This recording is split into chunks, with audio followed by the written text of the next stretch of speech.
Anyways, so meron tayong given guys ito. Then, gamitan natin ng matrix ulit. Kung gusto nyo ng matrix. Kung gusto nyo nahihirapan kayo. Ano yung magiging augmented matrix natin? Ano yung ilalagay natin na coefficients tsaka constant sa una? Diba gagawin natin siya augmented? O dapat sasagot guys para diretso tayo. Anong 1, 2, 3, 6? Saan yung galing? That's correct. Magkakaroon tayo ng 1, 1, 1, tsaka yung 6. Ito yung galing sa coefficients na ito na. 1 dito, 1 dito, 1 dito, tsaka 6 yung constant. Sa second equation natin, anong ilalagay natin? 2, negative 1, 1, tsaka 3. That's correct. So, magkakaroon tayo ng 2, negative 1, 1, tsaka 3. So, ito 2, negative 1 dito, 1 dito, tsaka 3. Para sa last, magkakaroon tayo ng 1, 2, negative 1, tsaka 2. Ayan. Gets yun na, augmented matrix yan. Ngayon, total okay naman na to kahit hindi natin interchange yung row 1 sa ibang form. Okay na yan. Kasi meron ka ng 1 sa first row. So, gagawin na lang natin is, gagawin natin muna tong 0 na 2. Anong rule yung gagamitin mo para maging 0 tong 2 sa row 2 natin?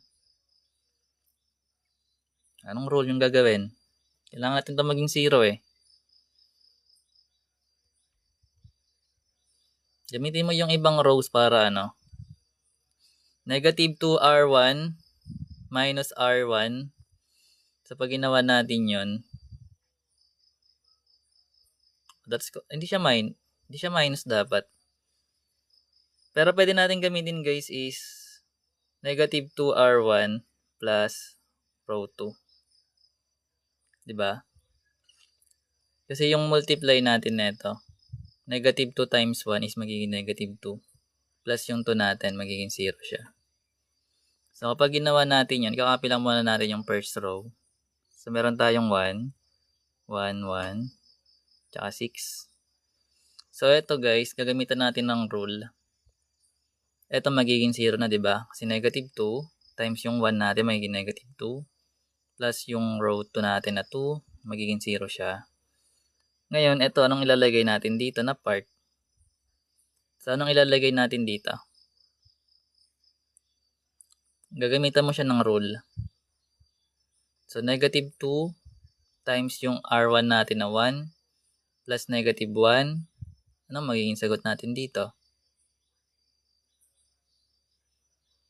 That's correct. Magiging negative 3.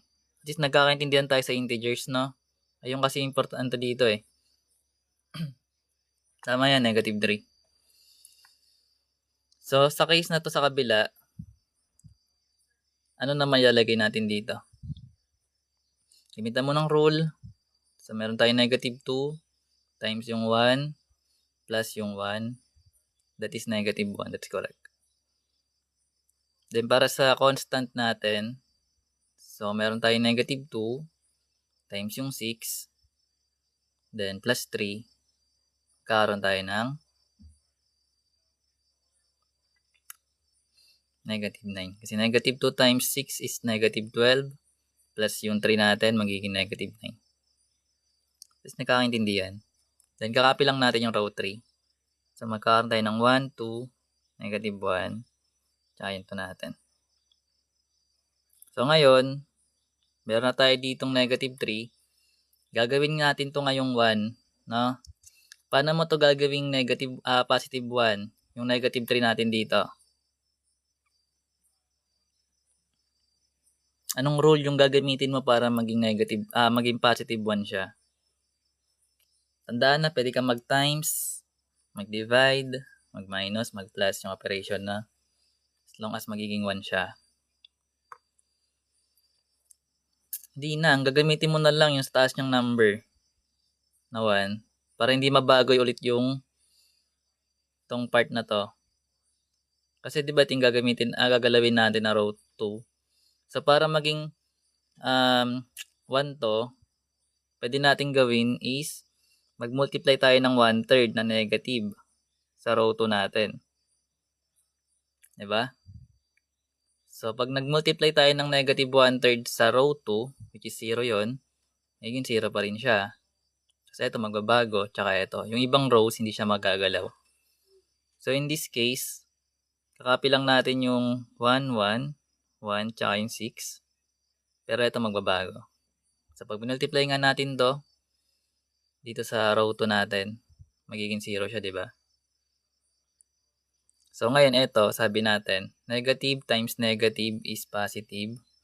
3 times 1/3, magiging 1. Anong kakalabasan dito sa part na to? Ano magiging sagot natin dito, guys?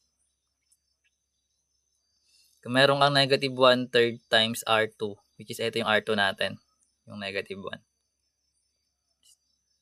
0? 1/3, di ba? Kasi negative 1/3 times negative 1, magiging positive yun. Yung sign natin. And yung 1 times 1/3 is magiging 1/3 pa rin. So, ngayon, dito na part, anong kakalabasan dito? So, kung meron kang negative 1/3 times yung negative 9, magkakaroon tayo ng 3. That's correct. So, sana nagigets nyo guys na. Then, copy natin tong 1, 2, negative 1. Tapos, yung 2 natin. So, gawa ulit tayo rule. So, okay na to guys. Nakagawin natin siyang 1. Ito naman yung gawin mo nating 0. Paano mo to gagawing 0? Itong part. Negative R1. That's correct. Base mo makuha. So, gagamitin mo itong may 1 lagi sa taas guys para maging 0 siya. So, kung 1 to, kapag nag-minus ka sa kabila, mas 0 siya, di ba? Pwede ring plus. Like, magiging negative ka dito. Nakadepende that marunong ka gumamit ng integers eh. Hello guys. So, meron tayong negative R1 plus R3. Diba? Kasi negative times yung 1 natin, magiging negative 1. Plus yung 1, magiging 0 siya. Anyways, copy lang natin yung dalawa rows. So, meron tayong 1, 1, 1, tsaka 6. Tapos yung 0, 1, 1/3, tsaka 3. So, ito magbabago. Gamitan natin ng rule. So, negative, sabi na natin, magiging 0 to, diba? Negative times 1, negative 1, plus yung 1 natin, magiging 0. Then, itong part na to guys, anong ilalagay natin dito? Gusto ko totoo, ace. So, meron tayo na ito. So, meron tayo negative R1. So, negative times 1, may negative 1. Plus yung 2, edi magiging 1. So, ngayon, anong ilalagay natin dito na part na number?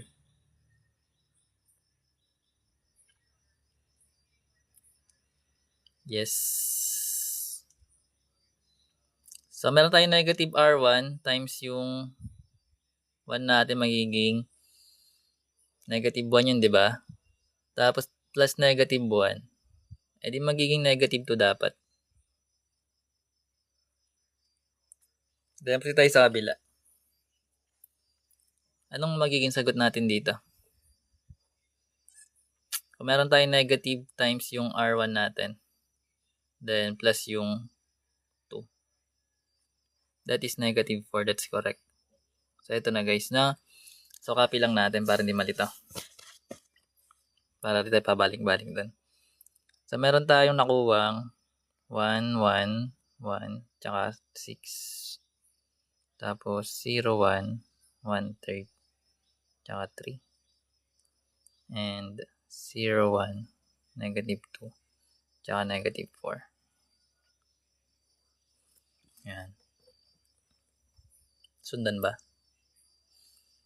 So, ngayon, gamitan natin to ng rule para maging 0 naman to. Anong gagamitin mong rule para maging 0 to? So, di ba yung para maging 0, gamitin mo lagi yung may 1 sa taas niya, no? Hindi mo to pwedeng gamitin na part may magugulo kasi ito ulit eh. Sabihin yung may 1 lang.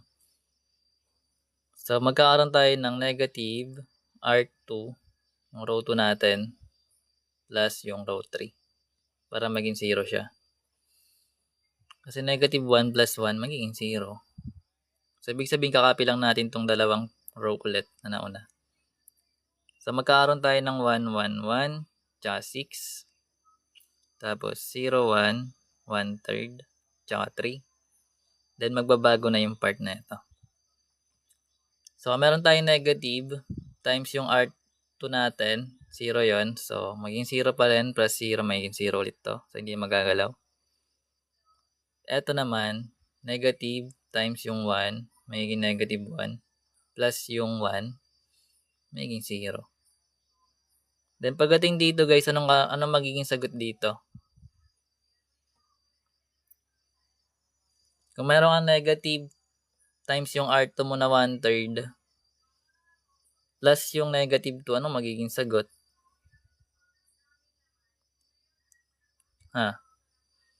Negative 6 daw. Report. Sasolve natin. Saan ko lalagay? Scratch. So, di ba? Meron tayong negative. Tapos yung R2 natin, that is 1/3. So, times 1/3, magiging negative 1/3. Then, plus yung negative 2. Or sabihin natin, minus na lang natin sa 2. Pares lang naman yun eh. So, kunin natin LCD na 3. Then, 3 divide 3 magiging 1 times yung negative 1, magiging negative 1 pa rin. Then, meron tayo itong minus. Pag walang denominator, lagyan mo ng 1. Then, divide mo lang ulit. Then, times sa numerator. So, 3 divide 1 is 3 times 2 magiging 6. So, magkakaroon tayo ng negative 1 minus 6, which is negative 7 over 3. So, ngayon, ito magiging negative 7 over 3. How about this one? Kung meron kang negative R2 plus yung negative 4. Sorry. Anong magiging sagot? So, negative, yung R2 natin is 3. So, negative 3 na siya. Plus yung negative 4. So, magiging negative 7. That's correct. Then, ngayon, kailangan natin itong gawing 1. Anong gagawin din mong rule? Para maging positive 1 tong part na to.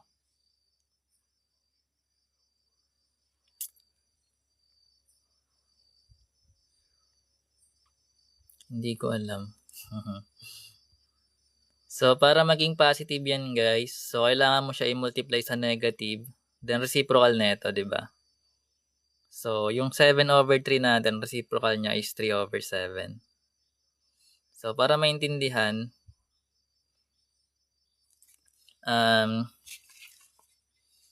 kung meron tayong negative 7 over 3, then tinimes natin siya sa reciprocal niya na negative 3 over 7.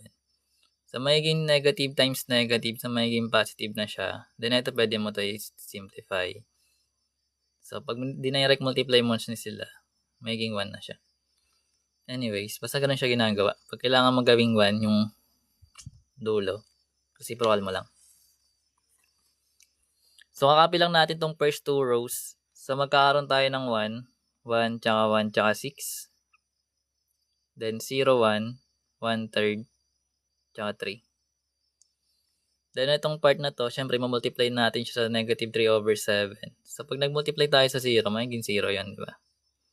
So, magiging 0 to, 0 na rin to. Ito, magiging 1. Sinireciprocal nga natin. Then, ito, anong magiging sagot dito?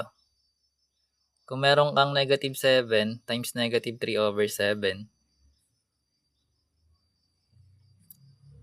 So, that is magiging positive 3 na. That's correct. Kasi negative times negative is positive. Then, same sa ginawa natin kanina. So, kung meron tayong 7/3 times 7. So, ano ba yun? Negative 7 pala. So, meron tayong negative 7 times negative 3 over 7. So, ito masimplify. Magiging 1. Negative 1 times negative 3. Magiging positive 3. Anyways, ito na siya. So, ito actually makukuha mo na yung sagot dito using ito. Kasi meron ka ng value ng z. which is 3, di ba? Pero kung gagawin mo pa tong 0, gagawin pa ba tong mga 0 guys? So, paano mo yung gagawin para maging 0 to?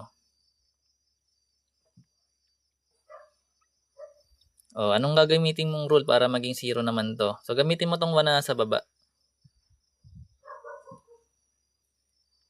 So, magkakaroon ka ng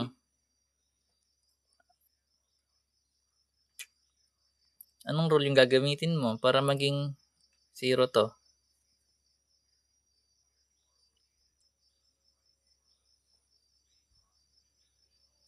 Negative 1/3 R3 plus R2. So, negative 1/3 R3 plus R2. That's correct. So, copy lang natin tong dalawang row guys na nasa unahan tsaka sa baba. So, magkakaroon tayo ng 1, 1, 1, tsaka 6. Then, pero ito magbabago to, diba? So, kapag meron tayo negative 1/3 times yung row 3 natin na 0, so magiging 0 pa rin yun. Plus yung row 2 natin na 0, so magiging 0 pa rin. Then, ito ganun din yun eh. So, meron ka negative 1/3 times yung row 3 mo na 0, so 0 siya, plus yung row 2, edi magiging 1. Then, meron kang negative 1/3 times yung row 3, which is 1, which is negative 1/3, plus yung 1/3. So, 1/3 minus 1/3 is magiging 0. Then, dito naman sa part na to, ganun din. So, meron kang negative 1/3 plus yung row 3 natin, times yung row 3, plus mo dito. Anong magiging sagot dito? May negative 1 ba yun? Check natin. So, meron tayo guys na negative 1/3. Yung row 3 natin is 3. Plus yung row 2 natin na 3 rin. Sana intindihan nyo. So, ngayon ito makaka-cancel. Magiging negative 1 na siya plus 3. So, negative 1 plus 3. Anong sagot dun? Di ba magiging 2 dapat? So, magiging 2 dapat yung sagot. Then, ikakopy lang natin guys yung third row. Which is 0, 0, tsaka 1, tsaka 3. So, copy lang ulit natin to para hindi pa balik-balik. So, lagay ko lang yung 1, 1, 1, 6. Tapos, yung 0, 1, 0, 2. And yung 0, 0, 1, tsaka 3. Ito yung nakuha natin kanina. So, ngayon, gagamitin natin is, kailangan natin itong gawing 0 na part. Paano mo siya gagawin na 0 to?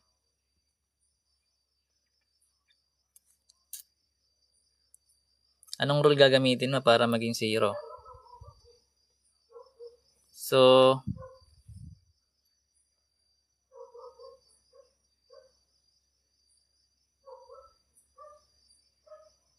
anong rule natin? Para maging 0 to guys na middle term. So, gamitin mo tong 1 syempre. So, magkakaroon tayo ng negative R2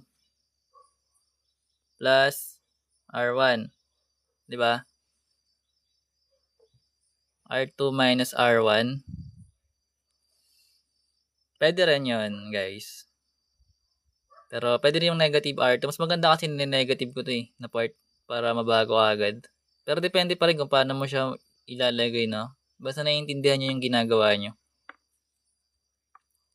Anyways, so babaguhin natin to.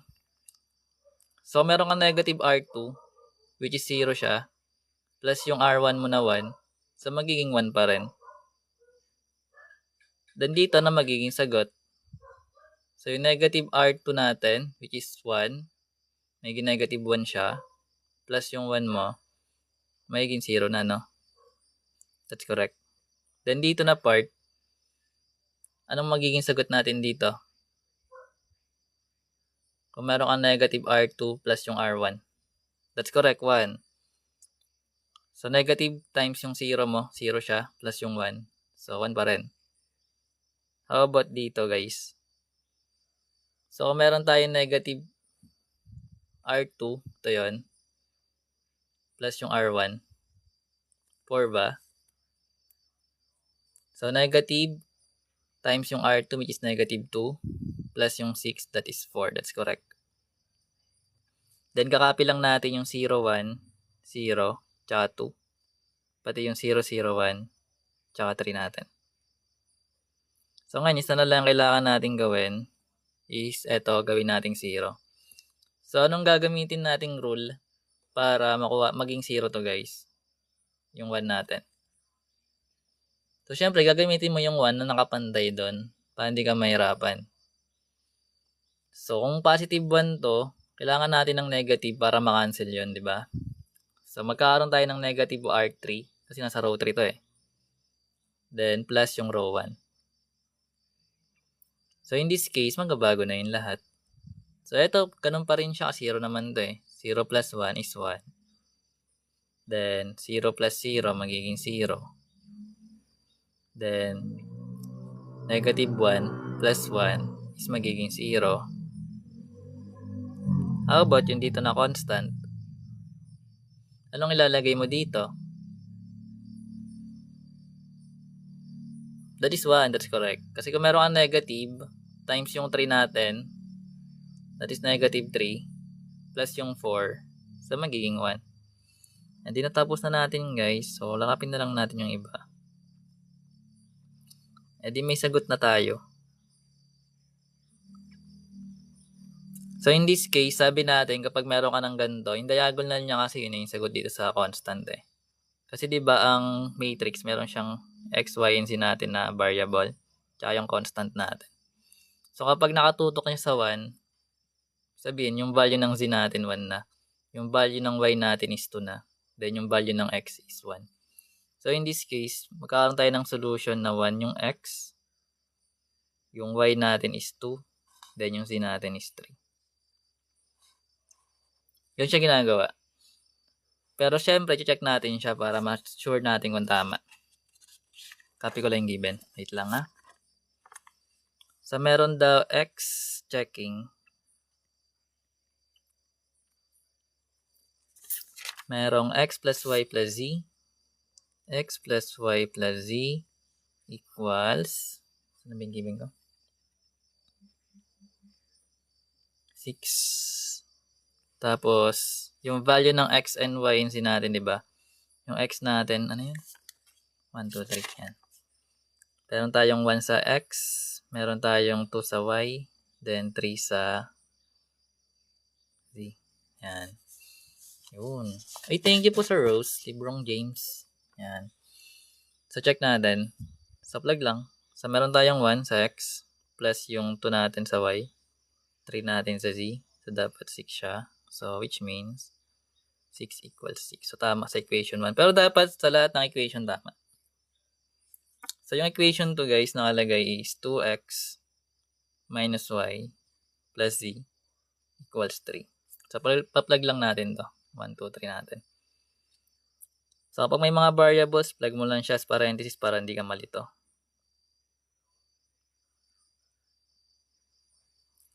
So, meron tayong 2 times 1, that is 2, minus 2, plus 3. So, makakancel lang naman to. Then, matitira is 3, equals 3. Sabihin tama. Then, para sa last na equation, meron tayong x plus 2y minus z equals 2. So, yung x natin is 1, 2 yung y, tapos 3 yung z. So, magkakaroon tayo ng 1, then 2 times 2 is 4, minus 3 equals 2. 1 plus 4 is 5, minus 3 is 2. So, equals 2. Sabihin tama yung nakuha nating sagot. So, ganun siya ginagawa guys pagdating sa ditong topic. Pa-pick ng problem. Ayan no. May na-post na ako nito actually. Kasi hindi siya Ghost Jordan. Goshan lang yun eh. Ganun siya. May sumagot na neto kanina, 'di ba? Sabi niya 1, 2, 3 yung sagot. Ang galing naman nun. Kakalagay ko lang ng given.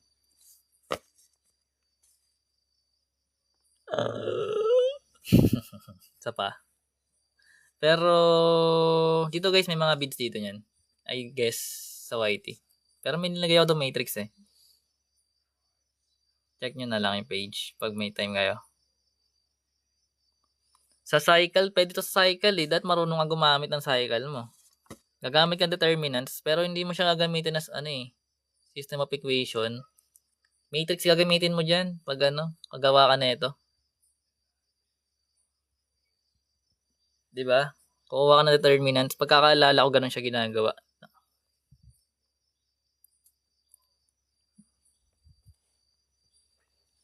Madali lang pag-calculate kaso hindi ko alam. Nakalimutan ko na. Anyway, sino siya ginagawa? Anong RRAF? Hindi ko yan. Wala akong kalagay. Bahala kayo magsama. Hindi ko na alam. Ito lang alam ko guys. Nakalimutan ko na iba. Pero nandito sa YT siya actually. Nandito yan sa YT. Yung mga nilive ko dati dito. Hindi ko na to alam. Ito lang alam ko na part na. Pero ito, pag pinanood ko yan, maaalala ko ulit. Pero hindi ko alam kung nandito. Hindi ko na alam eh. Ayun lang naaalala ko.